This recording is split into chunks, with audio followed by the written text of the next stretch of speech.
Olá, seja muito bem-vindo ao nosso canal. Esse é um espaço de opinião, reflexão e análise sobre os mais diversos assuntos. E nessa oportunidade eu gostaria de apresentar a você um olhar sobre para que serve a divisão dos poderes em uma república. A república, como uma forma de governo e como nós a conhecemos hoje, ela vai surgir em Roma, por volta do ano 500, 510 a.C., depois da derrubada de um último rei etrusco, denominado de Tarquínio o Soberbo.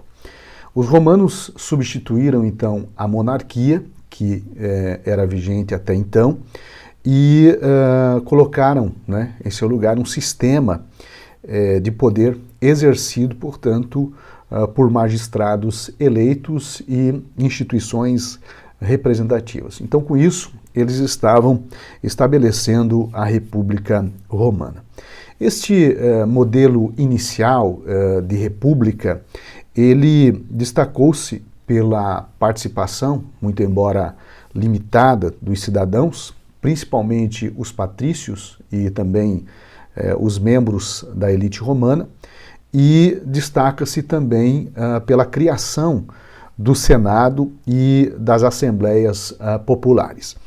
A ideia de república, portanto, como um sistema de governo, simboliza o fato de que o poder ele é compartilhado, não mais como numa monarquia, onde o poder era concentrado, mas compartilhado, e a partir, então, desse compartilhamento do poder, as decisões passam, portanto, a ser divididas.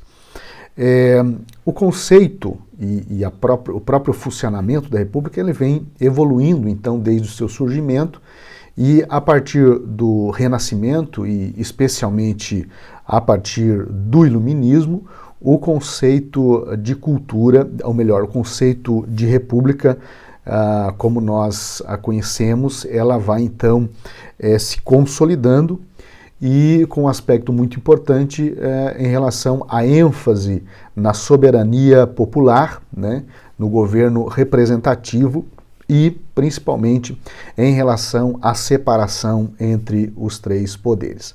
Alguns exemplos muito importantes e marcantes de república é a República dos Estados Unidos, que foi fundada em 1776, após a independência das 13 colônias norte-americanas do governo da Grã-Bretanha, e também a Primeira República Francesa, que surgiu ali por volta do ano 1792.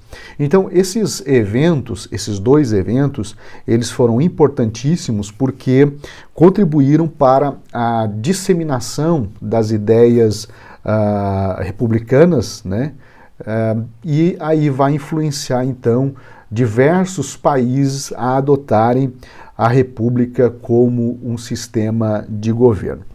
Bem, mas quando é que surgiu, então, a ideia dos três poderes na república? A ideia dos três poderes na república, como nós conhecemos hoje, executivo, legislativo e judiciário,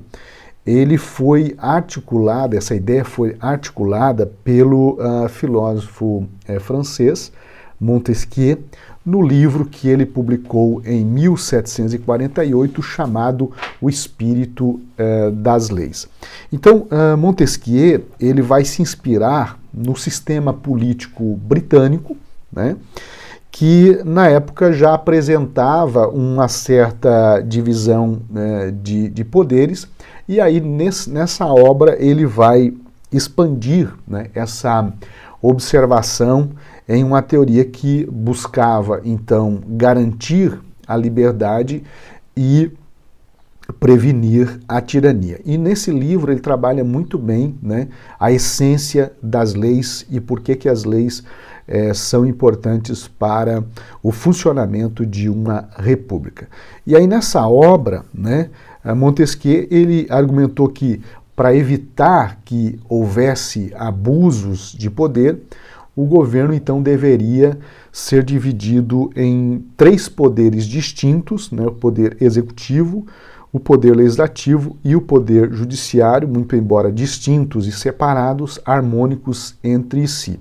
Essa harmonia não pressupõe conchavos, a harmonia ela pressupõe tensões, né? Mas essas tensões elas geram um equilíbrio na governabilidade. O grande problema em uma república é quando esses 3 poderes, legislativo, executivo e judiciário, eles começam a estabelecer conchavos políticos, e aí então não é harmonia. A harmonia é um conceito, né, que está muito para além de conchavos políticos.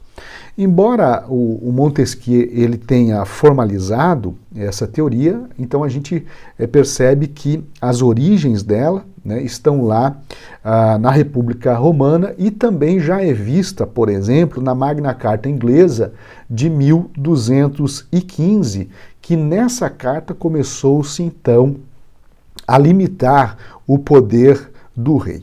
Então, a divisão dos poderes numa república, ela cumpre a função de garantir a separação e o equilíbrio, né, de funções que são consideradas essenciais em um Estado de direito, né? Então, isso serve, ou deveria pelo menos servir, né, como um caminho para prevenir abuso de poder e possibilitar, então, uma governança justa e eficaz.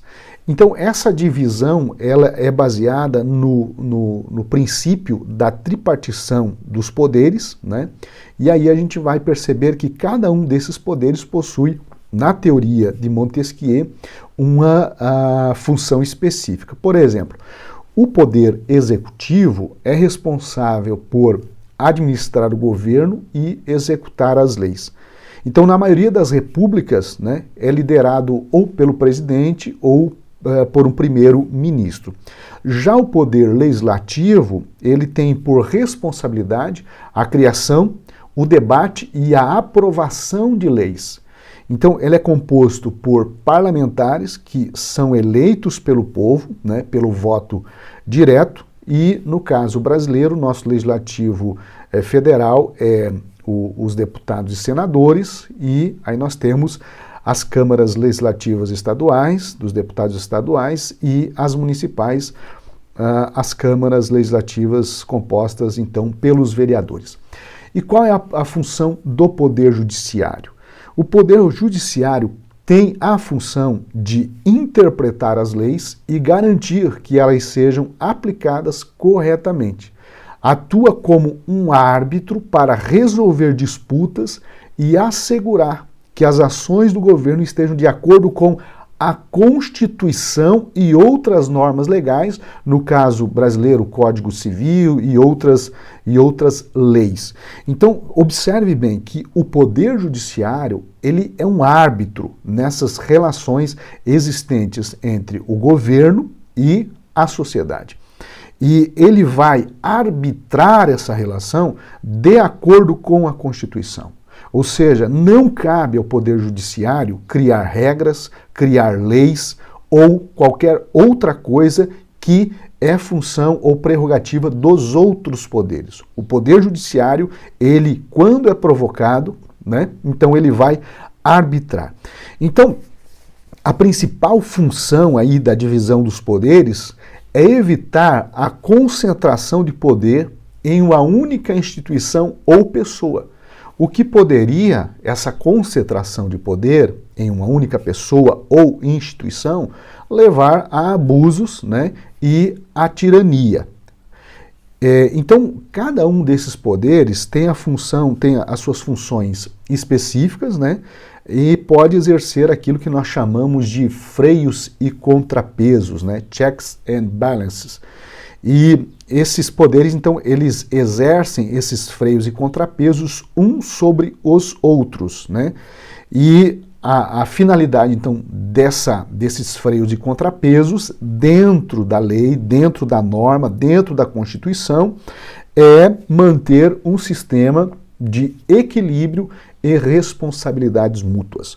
O grande problema em uma república é quando um desses poderes passa a se agigantar sobre os demais, passa a exercer funções ou trazer para si funções que não são prerrogativas suas. E nós estamos vendo, né, aqui no Brasil, infelizmente, o poder judiciário, né, se agigantando sobre os demais poderes, e o maior problema em relação a tudo isso é que não há uma reação dos demais poderes para frear, né, determinadas ações que são completamente inconstitucionais.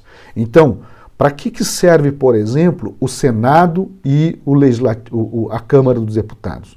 Nesse caso, quando há uma extrapolação das funções do Poder Judiciário, cabe ao Senado tomar medidas no sentido de trazer o Judiciário para dentro das regras de novo, para dentro da constitucionalidade. Então, é lamentável, né, que em uma república como a brasileira, nós estamos vendo esse desequilíbrio de poderes, ou seja, um poder se tornando maior do que os demais, por questões muitas vezes ligadas a conchavos e interesses políticos espúrios e inconstitucionais que acabam prejudicando a sociedade como um todo. Então, eu acredito que se nós termos esse olhar, esse conhecimento sobre a divisão dos poderes em uma república e qual seja a função de cada um deles, nos possibilita também avaliar melhor no momento em que nós vamos tomar decisões relacionadas à escolha dos nossos representantes. Um forte abraço e até uma próxima oportunidade.